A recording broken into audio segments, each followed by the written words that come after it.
This show is sponsored by idealworkspace.com, which promotes a healthier way of working through their adjustable standing desk. Check out their latest smart adjustable standing desk at altizen.com, altizen.com. Welcome to Analyse Asia, the podcast dedicated to dissect the pulse of business, technology, and media in Asia. As we are near to the end of the year, in this episode, I speak to Shai Oster from The Information to discuss the major events that shaped Northeast Asia in 2017.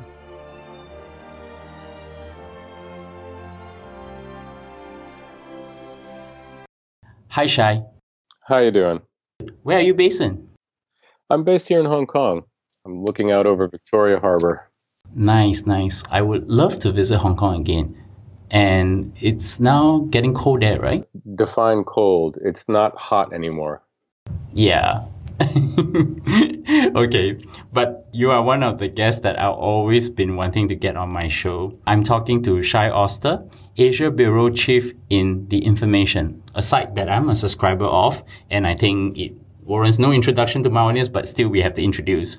So Shai, I wanted to get to know you better. How did you start your career? I started my career as a crime reporter in the hills of western Massachusetts, chasing murderers, rapists, and car crashes and fires in Greenfield, Massachusetts, which actually is it's a long, but as far away and as different from what I'm doing now as you could possibly get and still be called a journalist. And after a couple of years in writing about small-time crooks doing big-time crime, to be honest, I ended up going to journalism school, and from there ended up at China almost randomly, to be honest, having no prior experience with Chinese, Asia, or anything. But I came over in 1998 to China as what's called a foreign expert, working for China Daily, which is the English language publication run by the Chinese government, where I was essentially copy editing propaganda. But I loved it so much, I got bitten by the China bug. Beijing back in the late 90s.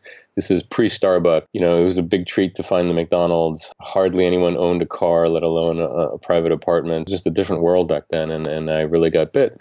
And so that led to a career where I mostly spent time covering China. I had a brief interlude covering OPEC for Dow Jones in London, and then joined the Journal in 2005 in Beijing, part of the Pulitzer Prize winning team in 2008.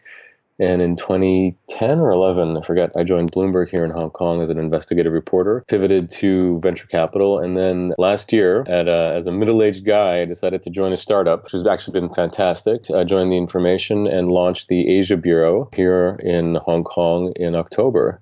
And The Information just celebrated its 4-year anniversary this Monday. And so in your career journey, what are the interesting career lessons that you can share with my audience? So basically, my rule of thumb is avoid the crowd. It works in the journalistic world, it works very simply. If there's a scrum of journalists chasing one source, I can't compete. I'm not 6 foot tall, and I'm not super aggressive, and I know someone else will get there first. So I always have to find a different angle, a different direction into the story. And that's actually worked very well because you'll find something fresh if you avoid the crowd. I hate going to press conferences. I hate going to any sort of conference because the likelihood of finding a fresh story there is pretty unlikely because it's already well-trodden ground. And that's, I think, true for a lot of things in life where if there's a situation where everybody's crowding around, like on a market theme or a business, if everyone's crowding the field, you're just fighting for scraps. And there are ways to win in that kind of competition. For me, it's been much more productive to go opposite from where the crowd's going. Before we begin the main topic of the day, I also want you to introduce The Information to my audience and what's your role and coverage there now? Sure. So The Information is a 4-year-old startup based in San Francisco with bureaus in New York and Hong Kong. We were founded by Jessica Lessin, was a star reporter and editor at the Wall Street Journal. And she decided to launch this as a way to not have to deal with all the time-wasting reporting of covering press releases and press conferences. And we only do exclusive original stories. And it means that if stories that you won't find anywhere else. And we write about the business of technology. Many of us are Wall Street Journal refugees. So if you think of the front page of the Wall Street Journal, that's what we try to make. That's what we aspire to do, is every story should be at the quality or better of a page one Wall Street Journal story. The other important thing about The Information is it's subscriber only. We have at this point no advertising. We only have one owner, which is Jessica. We don't have outside funding from venture capitalists. So that's an interesting model because we answer to one person, and that person is our reader. And so our motivation, I always say when you're reporting a story, whether it's politics or business or culture, you always have to remember who's paying the bills. And that's what's motivating the person doing the service or writing the book or whatever it might be. And in our case, the person paying my bills are my readers. And so I have to service them. I have to keep in mind what they want, not what the advertiser wants, not what the venture capitalist wants, not what certainly we need to keep in mind what Jessica wants. But at the end of the day, she's also serving the reader. It's actually an old model, right? This is what newspapers used to be like back in the day. You put a dime into a newspaper box and pull out a paper. But so what's interesting is the amount of publicity we get because of our subscription model. At a time when the newspaper and media industry is suffering, our business has proven to be successful. We continue growing our readership. We are not losing money. We're making money. We're actually now in the midst of a very aggressive and ambitious expansion where we plan to double our reporting staff. It's interesting because that's also a philosophy I shared with Jessica Lesson, that I think subscription model is the only way ahead for media. And I think that advertising is just not the business model to go for. And I think the only customer you have is the reader itself. I think we get to the main topic of the day. So today we're not going to talk about any new breaking stories or exclusives, but we're talking about a review of what I call the Northeast Asia region for 2017. And when I define Northeast Asia, I will define China, Japan, Korea, Taiwan, that area. Beforehand, we actually have a discussion of like the 5 events that we want to talk about. And I think to start off the first event of this year, I think one of the biggest story, which I just covered in one of the previous episodes of the podcast with Tim Kapan from Bloomberg, was SoftBank's Vision Fund of US $100 billion. And I think what was interesting to me was that it supersedes all the other funds out there. I think if you do a comparison, Andreessen Horowitz is only $5.6 billion in total. Goldman Sachs and Blackstone is only 25 billion for their kind of private equity fund. So this fund is actually way out of hand. I want to ask you a couple of things. I know you covered a story on SoftBank's Vision Fund. What are the problems the fund faces given they can target competitors to startups it already invests in, and also its own investment thesis is also up for debate? So yeah, this is an unprecedented sum of money. It's the largest private equity fund, not just tech fund, ever. It's got a timeline of about 5 years, so they have to spend about $20 billion a year. Venture capitalists see hundreds of deals a year and make only a handful of investments, and they typically only are deploying, a couple $100 million at most. So imagine how much deal flow you need to see to find investments that you can deploy $20 billion a year. It's just staggering. The other problem is to make a serious impact on your capital deployed, each investment has to be really substantial. Now, how many private companies, and in some cases it can be public companies, can take these kinds of large investments? And you're coming in, and oftentimes they're offering very high valuations. The question then is, what is your exit going to be to recover, to make money for your LPs? The other question is, Masayoshi Son is undoubtedly a genius, right? There's just no doubt about it, right? He's made some of the best bets ever. Of course, Alibaba, $20 million? It's now worth 90 billion or something, among other bets that were just genius bets.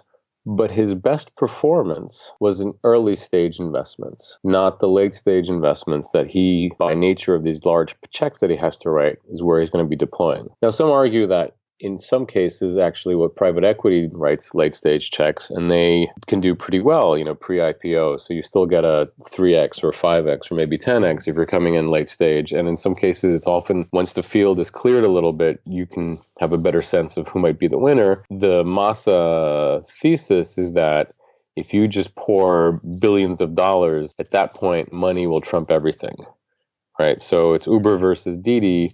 If you just give Didi the gazillions of dollars to win on the subsidy battle, then they'll do fine. But that's not always the case, right? They have in India, they've had disastrous investments. So money doesn't always solve all problems. And I think that there is a very strange rules or traditions that the Vision Fund have broken. For example, they invested in Snapdeal and Snapdeal didn't perform. Now they invested in their competitor Flipkart, and then you have this whole anti-Uber coalition, which Masa had invested in earlier with Ola, Grab, and Didi, and now they're investing in Uber, and they keep using Lyft as a bait to Uber. So do you find that moving forward, it is going to be very difficult to compete with a fund like Vision Fund? Because if you think that they're actually going to do money is everything, then how are new companies going to be able to deal with all these juggernauts of money that's flowing into the ecosystem?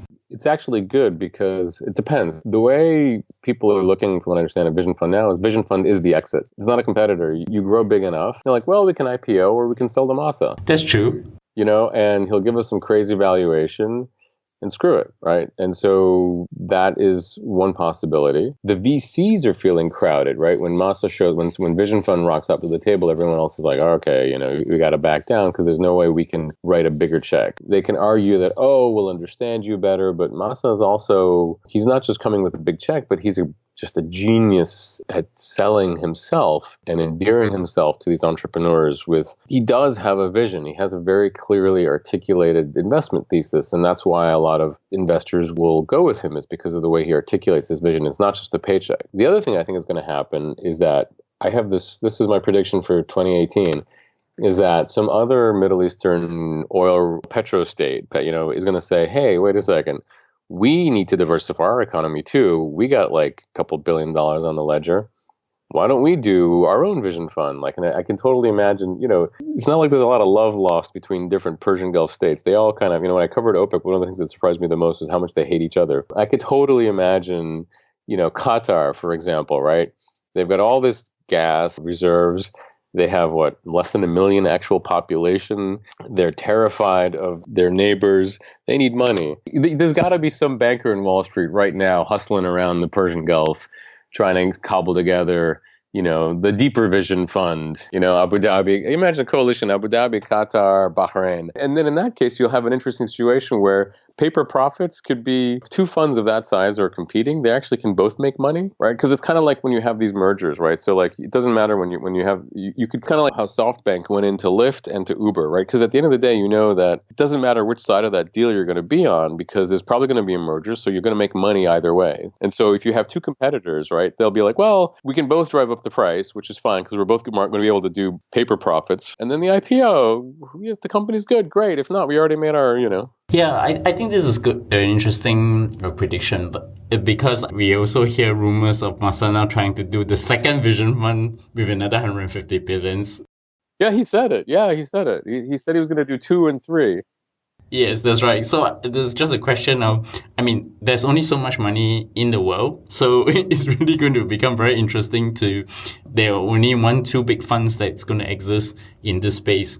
And with Masayoshi-san, because he's much more knowledgeable in the space, he's probably like the top fund, but there will always be a number 2, number 3 that will pop up as well, like the investment banks. Yeah, and also remember, this fund isn't. They call it an investment fund, but it's actually a bond, right? Because about more than 50% of it. So the actual thing that looks like a VC fund is, I think, like 1/3, and then the thing that looks like a bond, it's paying it's paying an annual coupon of like 7-8%, which is pretty good. But that's a bond, and when you think of it that way, that's money that somebody would have put into T-bills and make very little return, so you could see that kind of like when you think, okay, this is not money that would have gone into the high-risk pool. It's money that would have gone into the low-risk pool. You see what I'm saying? That's right. Yep, I agree. Yeah. So I have a second event that I thought was interesting this year, but it's in my region in India, which is Alibaba and Tencent extending their reach into Southeast Asia and India. And at the same time, Amazon is doing the same from the US. This year is kind of the entry play. Where do you see the fault lines are and how these companies are going to duel it out, given that Amazon, also in both geographies of Southeast Asia and India, as an aggressive competitor? Do you see Tencent and Alibaba buy versus build, whether they would prefer to buy or would they prefer to build out in these regions as well? So it is interesting. It's the first level playing field or almost level playing field for the East meets West battle. And increasingly, because the U.S. market is going to be closed off to Chinese players because of protectionism and probably a trade war, there's going to be more and more Chinese money going into Southeast Asia and India. Southeast Asia is always comfortable for the Chinese because of the cultural, there's a whole large overseas Chinese community there that they feel comfortable with. They sort of feel familiar with the terrain. It reminds them of how China used to be in terms of development maybe 20, 30 years ago. So they feel very comfortable there. Now, in terms of buy versus build, Tencent and Alibaba, it's interesting. So Tencent, it's had they're genius investors, right? But they've always had a problem as operators of businesses outside of their core of gaming and social. And they've had a really hard time exporting social overseas, right? Tencent has failed prevailed in exporting WeChat as a platform. And that's because I think social media is very cultural specific. And it's just like WeChat for me is sort of cumbersome to use, but like super intuitive for Chinese. I think these are only Facebook has figured out a platform that sort of has become cross-border, but it's actually quite difficult. If you look so line, right, sort of regional specific, it's sort of, so communication is cultural. And so exporting that and reinventing it for different places is just hard to do. So I think that for Tencent, they'll probably make lots of strategic investments, but they'll buy. I don't think they'll build. I think it's Hike is the one they're buying in India. Do you see the possibility that Tencent will also bring JD and Meituan Dianping out of China along the way to these two regions as well? So that's interesting. So JD and Meituan have very different strategies. Meituan is very conservative because they have so much market still to gain within China. We had an interview with their head of strategy, and he was very like, we said America's like, no way. Southeast Asia makes sense, but they're very hesitant because I think it's challenging for them. But they were looking for, they're talking to all the big players out there, including, because they're interesting for them is Southeast Asia has the same urban density that they think makes their model work. So the model of on-demand services doesn't work in suburban America because it just costs too much to drive back and forth. Whereas, a city like Beijing or Jakarta, you can get that economies of scale because of the population density. So that means to me, I think they're thinking of some sort of investments in companies like Gojek, where because they like also the high frequency model. So the high frequency apps are good ways to get traffic, because Meituan, it's interesting, is 90% of its traffic is coming from its own apps. It's not being shuttled through Tencent or other platforms.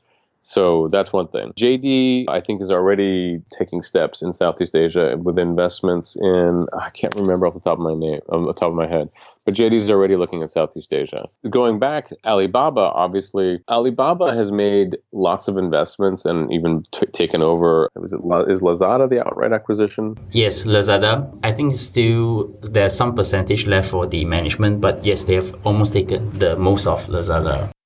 And I think the most dramatic investment is Paytm, where they took a stake. And Paytm, at least from the Ali affiliate, the actual guts of that company is Ant Finance, the algorithms, the software running that platform. But they're not going to rebrand it. It's interesting to see that Amazon can show up anywhere and just be Amazon. But the Chinese, they can't just show up and say, hey, we're Alibaba. They don't have that kind of global brand. Even now, even when they're such behemoths. I think this is interesting for the case of Paytm in India, because Google has recently also started launching its own payment service into India as well. So you are also getting not just one US company entering that market, you have another US company heading into the market, and then you have all these Chinese companies also within the same space, but they work with the local players to fend off these Western tech companies. Yeah. And so the question then is, what will win over the Indian consumer, right? What will matter? And this is really the first time we get to see who's got a better game. I think this is a very interesting thing. We will continue to watch it. So I think the third event I thought was interesting was, I think you had covered it pretty substantially with the information, is China's control of big data and tech companies entering into China. What do you see will be the implications with China exerting so much control into Chinese and foreign tech companies entering there? It's basically, the implications are bad.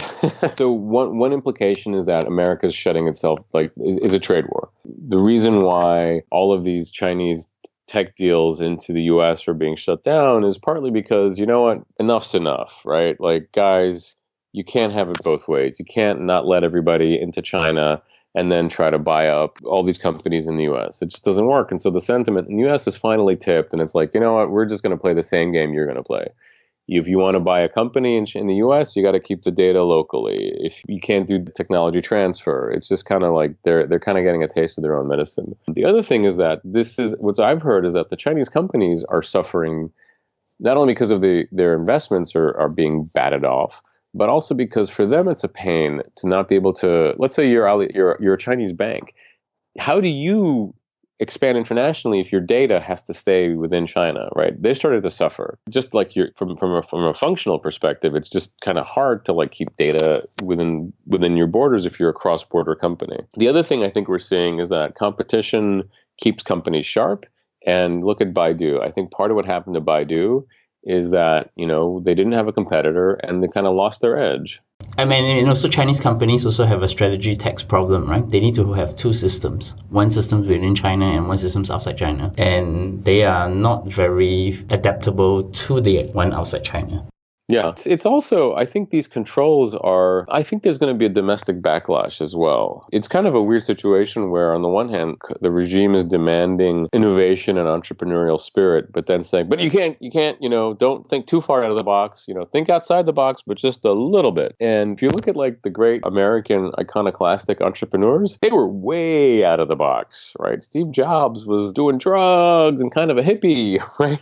I'm not saying that all entrepreneurs are law-breaking, iconoclasts, but there is an element of like you have to be a little different to create these sorts of important companies. And frankly, a lot of the entrepreneurs in China do have some interesting origins, let's put it that way. But anyway, so I think, at some point, if you're a Chinese entrepreneur, you can't use basic tech tools. Like you can't even use Google Docs and work with a Chinese company. Like, come on, guys. Like it just becomes counterproductive for your own goal of developing the economy. I think this is going to be its impact domestically. How does it factor in terms of data privacy then? So this is a weird one. So there is a debate within China about data privacy. But the thing is, in the Chinese context, there was never any privacy since the Communist Revolution. In every neighborhood, there's the Neighborhood Watch Committee, which is basically a bunch of old biddies who's, the local grandmas who are sort of selected by the Communist Party. And it's their job to monitor the neighborhood. They're the neighborhood watch. But watching the neighborhood includes so-and-so's acting kind of funny. I think they're anti-communist. Or back in the day, I think, Marsha's pregnant with her third child. Or second child. She just broke the one-child family policy. So people are being monitored. The other thing is everybody in China has something called a Dang'an. It's a personal file that goes back to your, I think definitely high school. I think it even goes back to your kindergarten. That includes every infraction and everything about you. There's a file, right? And so you get these absurd stories where people have to when they're applying for jobs, their personal file is in a different city and they have to go to the city and try to convince somebody to release the file, and people won't be able to switch jobs because the personal file is held by one company and they won't release it, et cetera, et cetera. So everyone's already an observed person in China. They kind of grew up being observed and spied on, right? So now, the idea of I'm giving something up, it's there's nothing to give up. Everybody, the government already knows everything about me. They have that file. So they have a very different concept than I do as an American. I think this comes into the event 4, which is actually the nature of US and China tech ties. Last year, I was in Silicon Valley, stayed for 2.5 months in the Singularity University. But of all people I met Xu Xiaoping, which is kind of the China's equivalent of Ron Conway, or even bigger, because Ron Conway said he's the Xu Xiaoping of USA. So I'm seeing more and more Chinese investors heading west, but I have never seen the reverse. Do you think that the reverse will ever happen? I mean, yes, Sequoia is in China. Some of these VC funds are going to be in China. Do you think that there's going to be more west to east or east to west? The Chinese tech titans of the first generation were funded only by Western investors, right? Which is weird and when you think about it. But the local banks and local investors didn't exist. So it was up to, this amazing windfall that happened to America's pension funds for being able to get into Alibaba back in the day. The dynamic is shifting, though, because dollars are less interesting than renminbi to entrepreneurs. There's sort of a natural thing happening where entrepreneurs are seeing that if I take US dollars and I have to deal with this conversion currency stuff, and then I have to list overseas, which might be good, it might not be, but might not be. And look, our domestic markets are booming, so why don't I just raise renminbi? I'm earning renminbi. I'm going to be spending renminbi. That's simpler. And I'm going to be able to list domestically where my valuations are just silly. So why, so there's increasingly, and there's also, so the entrepreneurs are demanding are asking for renminbi, which is why Sequoia now has a renminbi fund, as well as a lot of the guys now who have dollar funds initially, also raising money from Chinese to deploy. The other thing is that there's this huge explosion in domestic Chinese wealth. So there's thousands and thousands of private family offices that are looking to deploy money. And so there's that. So there's a supply and demand issue that's sort of crowding out the Western investors, and they're finding it increasingly competitive. Now, granted, if you're an Amazon-like consumer play where you're going to be loss-making for a while, and it's a story that Western investors, you can still play overseas. There's another element to the China-US cooperation, which is just like, it's not just money that's sort of closely intertwined between the two countries, but the actual people and ideas. So if you look at, for example, artificial intelligence, the number of Chinese born researchers in the US is crazy, right? They're really important and really influential figures. And they're either at institutes of higher learning, or they're in companies. And for example, the new COO of Baidu, Qi Lu or Lu Qi, obviously, he's a Microsoft guy, right? U.S. trained computer scientist. It's just this really interesting. I don't think there's any other industry in the world where you have this incredible commingling of two nations in such an intimate way. It's not like the auto industry, like, right, you have a couple of figures, but it's nowhere where through the ranks of a company there will be dozens of people who are like, oh yeah, I'm a Stanford, MBA, and I'm a Caltech engineer, and I worked at Google, but now I launched a startup in Shenzhen and all that stuff. It's just really a phenomenal situation, and I don't know how that's going to play out with this, looming trade war. With the looming trade war aside, right? I have seen something that is really different in 2017 as compared to the years before. I'm starting to see companies like Toutiao in AI and news. And I can see something like Ofo and Mobike in bicycle sharing. And Ofo and Mobike are now expanding internationally across the world. They went into Southeast Asia. They went into the US market. I mean, are you going to start seeing a lot more of these Chinese startups starting to go to the US market direct, where you don't really see a lot of very interesting companies? I think I can't for one think about a company last year that was interesting from Silicon Valley that's like going like the way Uber and Airbnb did in the last couple of years. Do you see more of Chinese companies going in the other direction as well? They'll try, but it's going to get harder and harder. I think, the other thing is so that Ofo and Mobike are doing this expansion, but I don't, for them, it's very cheap to do, right? You buy 1,000 bicycles, it's great publicity.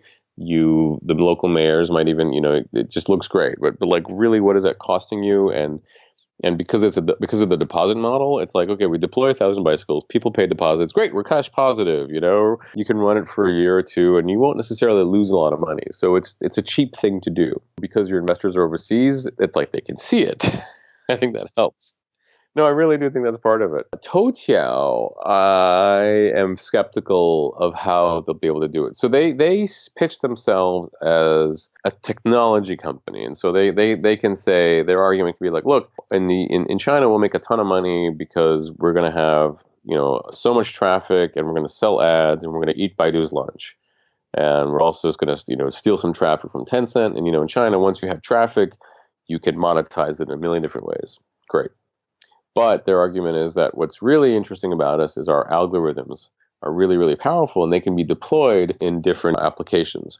So we need to see so for example, they bought Musical.ly, which is the only Chinese, sort of Chinese company that had the success in the US. What will Toutiao do with Musical.ly is the question. Like, what is the value add that they'll do with this that'll make it grow faster? Because it's unclear to me that Musical.ly had much more growth in it, right? It's kind of a novelty app, that people pick up, you play with it for a while, and then it dies. It has the same problem that Snap does, which is that it's just not, to my eyes, not very sticky.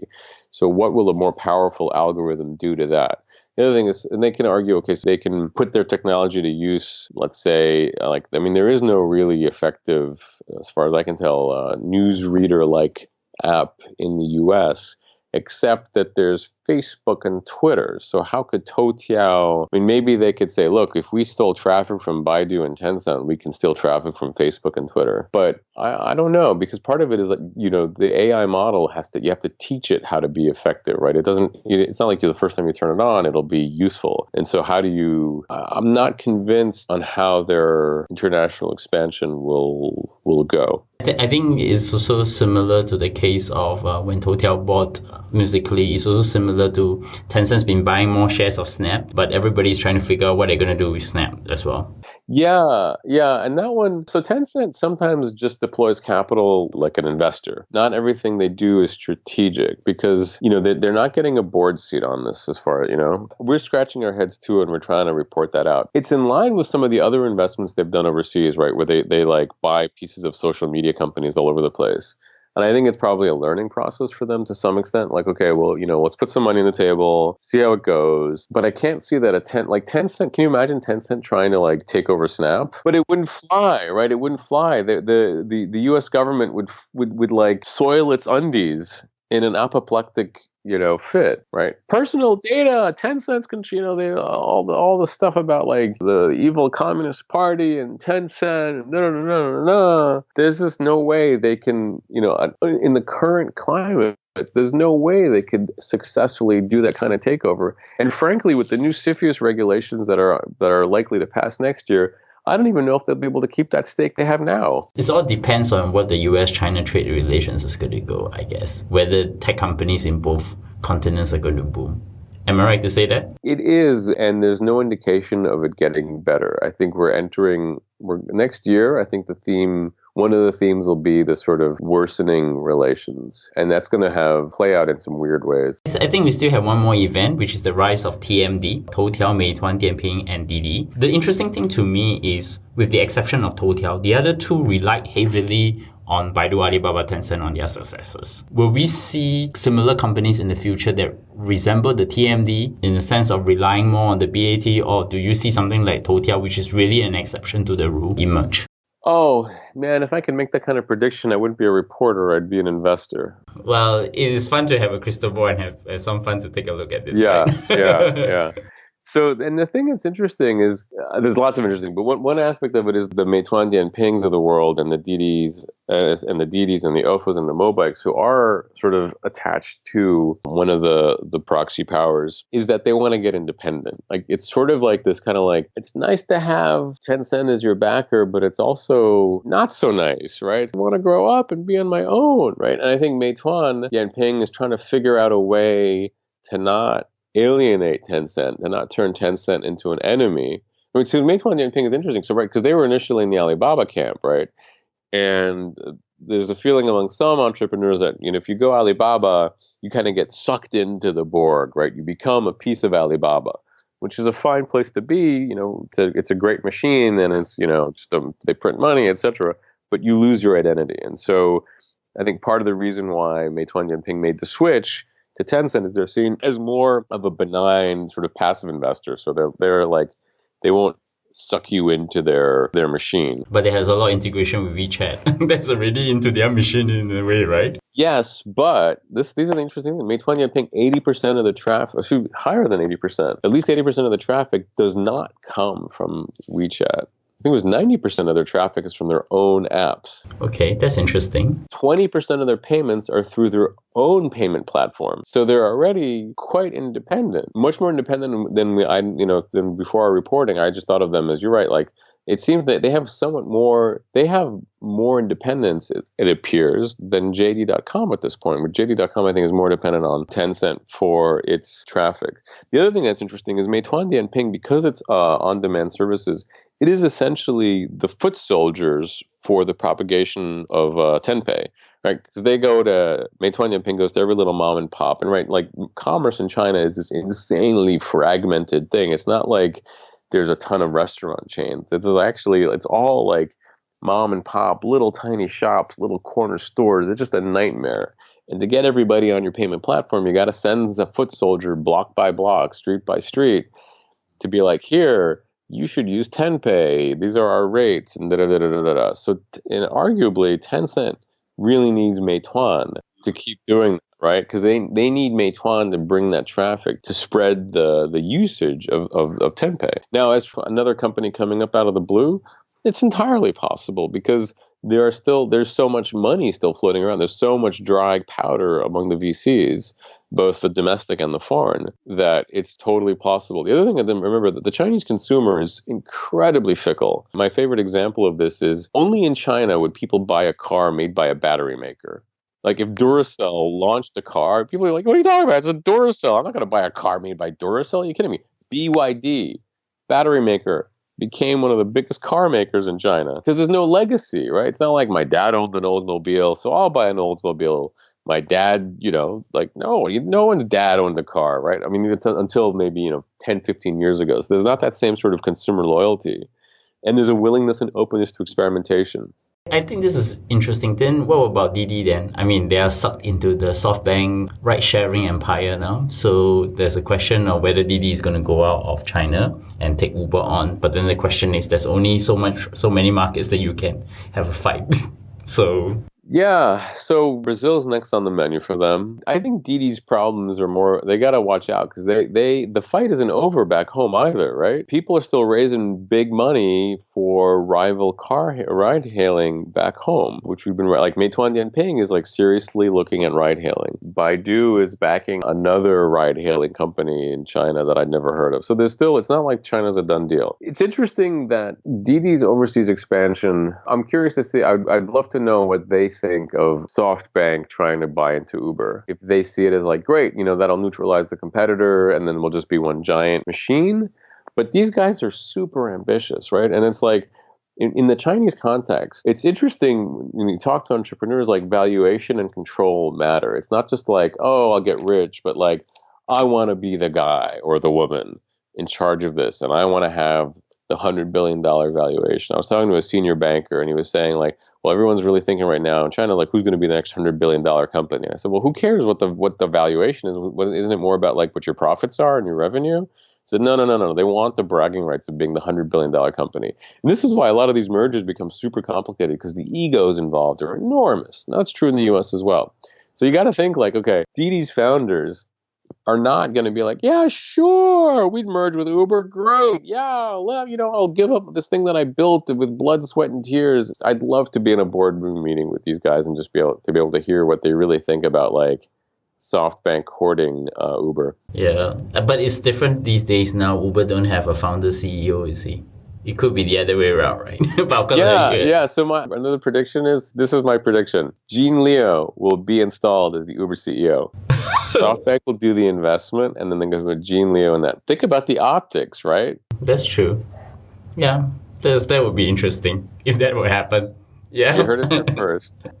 Sounds like a very difficult possibility, but I mean, we are just looking at what's going to happen in the year ahead. So we have come to one more thing just before we going to close the conversation. So next year is going to be interesting because Xiaomi is going IPO in 2018. I saw your Twitter discussion this morning. So how did it go?